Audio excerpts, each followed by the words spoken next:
Hai, Assalamualaikum, apa kabar? Ketemu lagi kita di kanal Dedi Sapa Teman. Lama kita nggak sempat membuat konten ngomongin bola, dan hari ini kita akan membahas bola yang di seputar berita-berita dan kabar-kabar yang hangat tentang sepak bola, timnas Indonesia, dan semua yang berkaitan dengan sepak bola Indonesia. Mana lagi di kanal Dedi Sapa Teman. Terus bersemangat.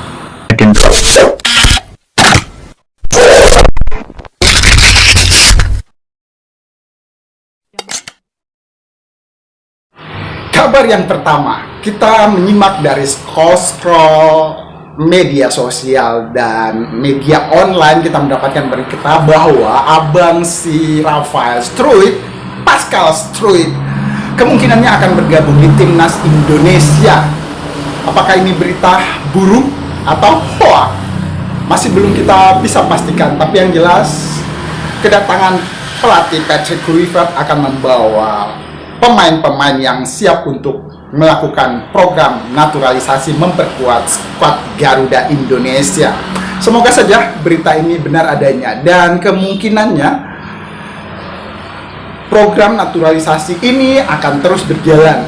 Dan kalau kita membayangkan program naturalisasi semakin gencar dilakukan, bagaimana nasib pemain-pemain yang sudah dan telah naturalisasi yang belum sempat menunjukkan perform penampilan terbaiknya untuk tim Indonesia. Kabar selanjutnya, Ketua Umum PSSI Bapak Erick Thohir mengatakan bahwa TC Training Center akan dilakukan dalam waktu dekat ini di suatu pulau, kemungkinannya Pulau Bali, yang akan dipilih lagi untuk melakukan latihan-latihan menghadapi laga pertandingan yang sangat-sangat krusial di tanggal 5 Juni menghadapi Cina dan tanggal 10 menghadapi raksasa sepak bola Asia, Jepang. Tapi ada kabar lainnya. Ketua Umum PSSI Bapak Erick Thohir juga mengatakan bahwa siap mendatangkan klub raksasa dari Eropa untuk latih tanding dengan timnas Indonesia. Oh iya, bagaimana dengan acara yang akan digelar di Bukit Jalil, Kuala Lumpur, Malaysia, tentang ASEAN All Star menghadapi MU? Kabarnya sepi penonton dan sepi peminat untuk menyaksikan pertandingan itu, hingga salah satu staf MU mengatakan bahwa mereka lebih memilih timnas Indonesia sebagai lawan tanding dibanding berhadapan dengan ASEAN All Star. Dan itu dikonfirmasi oleh para pemain MU lainnya. Apa benar? Apa benar ini? Ini bukan hoax. Tapi yang jelas, Stadion Bukit Jalil akan menjadi separuh penonton menyaksikan. Dan ini sudah beredar kabar simpang siur tentang bagaimana federasi-federasi sepak bola Asia Tenggara enggan mengirimkan pemainnya untuk bergabung di tim ASEAN All Star menghadapi MU. Pertimbangannya adalah ada banyak pertandingan yang lebih menentukan nasib sepak bola mereka, seperti penyisian Piala Asia, Vietnam menghadapi Malaysia, ataupun Thailand juga akan menghadapi laga-laga berikutnya. Dan itu terdengar oleh tim atau ofisial staf kepelatihan MU. Mereka lebih memilih Indonesia sebagai lawan tanding. Kabar dari lanjutan putaran ketiga menuju Piala Dunia di grup C, Indonesia menghadapi Cina dan menghadapi Jepang di sisa pertandingan. Sementara di pihak lain, tim Arab Saudi berjanji akan menumbangkan Bahrain. Dan janji ini akan memuluskan langkah timnas Indonesia menuju Piala Dunia. Benarkah janji ini? Kita nantikan janji Arab Saudi dibuktikan ketika menghadapi Bahrain nanti. Demikian juga dengan Jepang menghadapi Australia. Jadi pada tanggal 5 Juni nanti betul-betul semuanya adalah pertandingan krusial yang penuh misteri, yang penuh drama. Kita nantikan dan semakin kita penasaran. Kabar update lainnya yang masih hangat, Kapten Timnas Indonesia Bang J Inces, yang juga adalah Kapten Venezia, ketika menghadapi AC Milan dan kalah pada lanjutan Serie A. Di akhir pertandingan dijewer oleh salah satu pemain AC Milan yang juga berdarah Indonesia, Tijani Raiders. Agak lucu ya, disorot kamera peliput berita sepak bola di Italia. Dan langsung saja kita melihat adegan ini dan beritanya. Kemungkinannya J Inces akan pergi meninggalkan Venezia dan bergabung dengan tim besar Italia lainnya, Torino atau AC Milan. Tapi yang menjadi kepikiran kita adalah Venezia, klub yang dibawa oleh Bang J, pada tanggal 6, pada tanggal 11 Juni juga akan menghadapi klub-klub besar seperti Fiorentina dan Torino.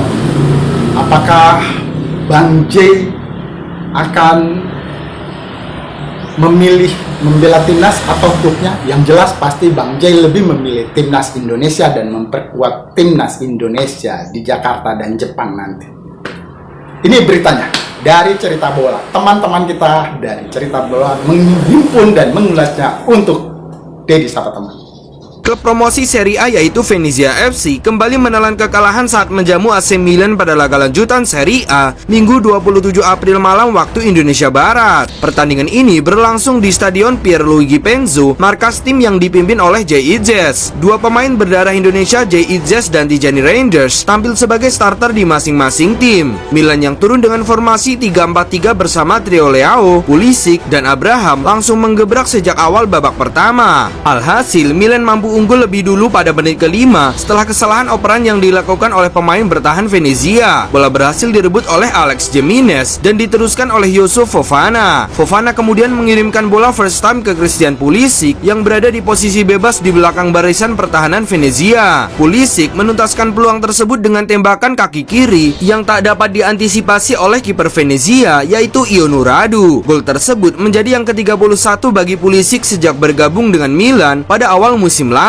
Tertinggal 1-0, Venezia yang sedang berjuang untuk menjauh dari zona degradasi mencoba bangkit dengan sebuah serangan indah dari sisi kiri yang melibatkan kombinasi 1-2 sentuhan. Kerjasama apik itu dituntaskan oleh John Yeboah dengan penyelesaian cantik pada menit ke-34. Sayangnya, gol yang terlihat seperti salah satu yang terindah bagi Venezia di musim ini harus dianulir karena posisi offside dalam prosesnya. Sementara itu, J Inces yang menjadi kapten Venezia secara keseluruhan menunjukkan performa yang solid sepanjang pertandingan. Bang J mencatatkan 88% akurasi umpan, yaitu 44 dari 50 umpan, serta melakukan 7 kali recovery bola dan 3 intercept. Bang J sempat berhasil mengimbangi permainan Theo Hernandez dalam duel-duel personal, namun ia sangat diuji oleh masuknya striker jangkung Milan yaitu Santiago Gimenez dari bangku cadangan. Menjelang akhir laga, Inces bahkan diposisikan sebagai striker dan berhasil mencatatkan 2 peluang beruntun melalui tandukan dan tembakan volley meskipun belum bisa membuahkan gol. Ditinggal J Inces yang maju ke depan membuat lini belakang Venezia kembali kecolongan. Di penghujung laga, Milan memastikan kemenangan dengan gol tambahan yang tercipta pada injury time. Sebuah bola lambung jauh berhasil dimanfaatkan dengan baik oleh Santiago Gimenez yang menuntaskannya dengan tembakan cungkil untuk menambah keunggulan Milan. Kemenangan ini membuat Milan masih tertahan di posisi 9 klasmen dengan 54 poin hasil dari 34 pertandingan. Sementara itu, kekalahan ini menjadi yang ke-17 bagi Venezia FC musim ini yang hanya mampu meraih 4 kemenangan sepanjang musim. Venezia masih tertahan di posisi 18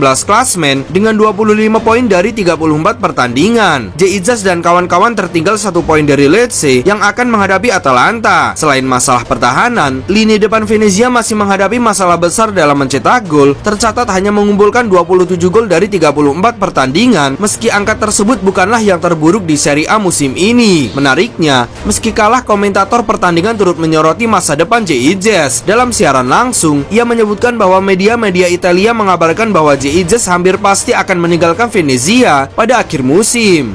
Pemain timnas Indonesia ini telah menarik perhatian banyak klub lain meskipun timnya berada di papan bawah, ujar komentator tersebut. Di laga ini, J Inces mendapat rating 6,7 dari SofaScore usai membuat 2 tembakan, 1 umpan kunci, 1 sapuan, 3 intercept, 1 tackle, dan memenangkan 3 dari 9 duel. Meskipun demikian, Ijaz menyatakan bahwa ia akan terus memberikan yang terbaik hingga akhir musim untuk membantu Venezia bertahan di Serie A dan menghindari degradasi. Ijaz mengungkapkan kesiapan untuk pindah ke klub yang lebih besar, namun belum memikirkan masa depannya di luar Venezia. Klub-klub besar Serie A seperti Inter Milan dilaporkan tertarik untuk merekrutnya sebagai pengganti jangka panjang Francesco Acerbi. Dengan kontrak yang masih berlaku hingga Juni 2027, Ijaz memiliki waktu untuk mempertimbangkan langkah selanjutnya. Jika performanya terus konsisten, tak menutup kemungkinan ia akan menjadi incaran klub-klub top Eropa dalam waktu dekat.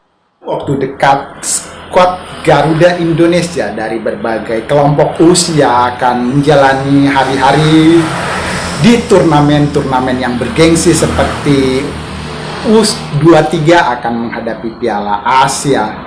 Lalu juga dalam waktu yang terdekat adalah ajang SEA Games multi olahraga 2 tahunan di kawasan negara-negara Asia Tenggara juga akan gelar di Thailand. Dan berita terbaru adalah skuad usia 23 kita akan juga didatangi oleh pemain-pemain naturalisasi yang baru dan hebat-hebat. Beritanya dihimpun oleh teman-teman kita dari Tribun Sport Pontianak. Ini dia ulasannya untuk kita. Mari kita simak. Gerard Penambak dan Timnas Indonesia sebentar lagi akan segera menghadapi turnamen besar kualifikasi Piala Asia U23 tahun ini. Seperti yang kita ketahui, bahwa turnamen bergengsi itu akan segera berlangsung dalam waktu dekat ini, tepatnya pada bulan September tahun 2025. Tentunya hal tersebut akan menjadi tantangan tersendiri bagi pelatih Timnas U23 yaitu Gerard Penambak. Selain merupakan pengalaman baru dalam menahkodai Timnas Merah Putih, Gerard Penambak juga dituntut agar bisa membawa Garuda Muda menembus Piala Asia U23 seperti edisi tahun sebelumnya. Memang saat ini Timnas U23 Indonesia diketahui memiliki pemain-pemain top dan berkualitas. Bahkan dalam waktu dekat ini, pihak PSSI juga dikabarkan akan segera mendatangkan 5 pemain tambahan asal Belanda. Salah satunya berposisi sebagai penjaga gawang yang memiliki postur tinggi badan mencapai hampir 2 meteran. Tentunya hal tersebut diyakini mampu menarik perhatian publik dan juga akan menjadi kabar baik bagi skuad Timnas Indonesia. Pasalnya sejauh ini Timnas U23 Indonesia diketahui belumlah memiliki penjaga gawang yang mumpuni setelah promosinya Hernando Ari ke Timnas Senior yang saat ini berjuang di putaran ketiga Piala Dunia. Selain itu perlu juga untuk kita ketahui bahwa di kualifikasi Piala Asia U23 tahun ini Timnas Indonesia telah tergabung di pot 1 yang berpotensi besar akan bertemu atau satu grup dengan tim-tim yang ada di pot 2 seperti Malaysia, Thailand, bahkan Timnas Australia.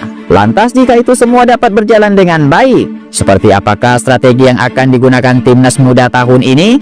Berikut merupakan gambaran formasi paling mengerikan yang berpotensi akan digunakan Gerard Penambak untuk menghadapi kualifikasi Piala Asia U23 2025 di tahun ini.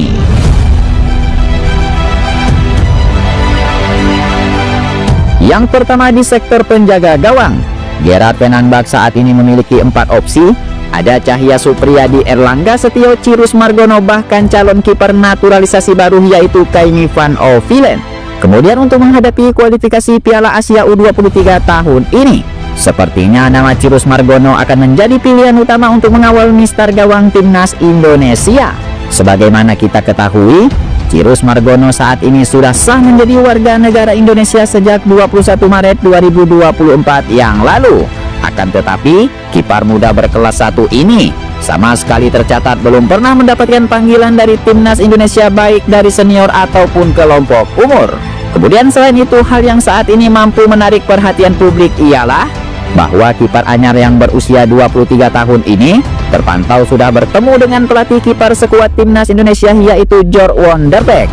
Hal itu pun diketahui dari postingan pelatih kiper Timnas Indonesia itu sendiri yang telah mengakui bahwa dirinya memang harus memantau setiap kiper yang berpotensi untuk membela Timnas Merah Putih tahun ini. Kemudian selain itu, Gerard Penambak juga akan mendatangkan kiper naturalisasi asal Belanda yaitu Kaini Van Ovilen yang sejauh ini diketahui sedang mengurus proses warga negara Indonesianya Kemudian selain itu Kaini Van Ovilen juga diketahui memiliki darah keturunan Indonesia dari sang kakek sebelah ayahnya yang dahulunya pernah lahir dan tinggal di Indonesia, tepatnya di kota Surabaya.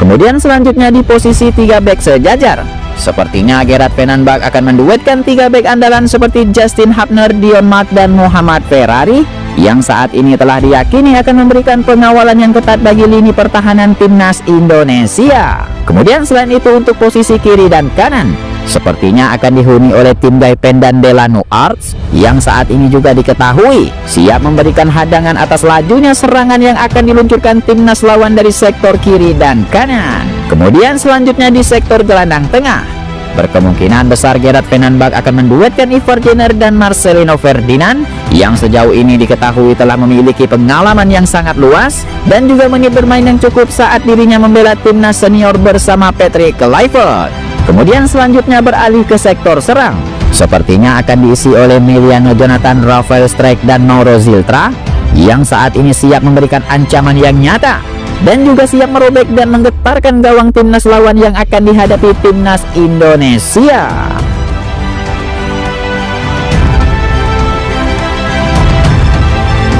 Demikian ulasan-ulasan berita yang hangat dan update dari berbagai sumber dihimpun oleh Dedi Sapa Teman di kanal yang penuh dengan semangat ini. Terima kasih, terus bersemangat, terus mendukung dan mendoakan timnas Indonesia dan semua prestasi membanggakan di olahraga Indonesia. Untuk apa? Untuk kebanggaan kita, Indonesia Jaya. Sekali lagi terima kasih. Assalamualaikum, selamat pagi, bersemangat.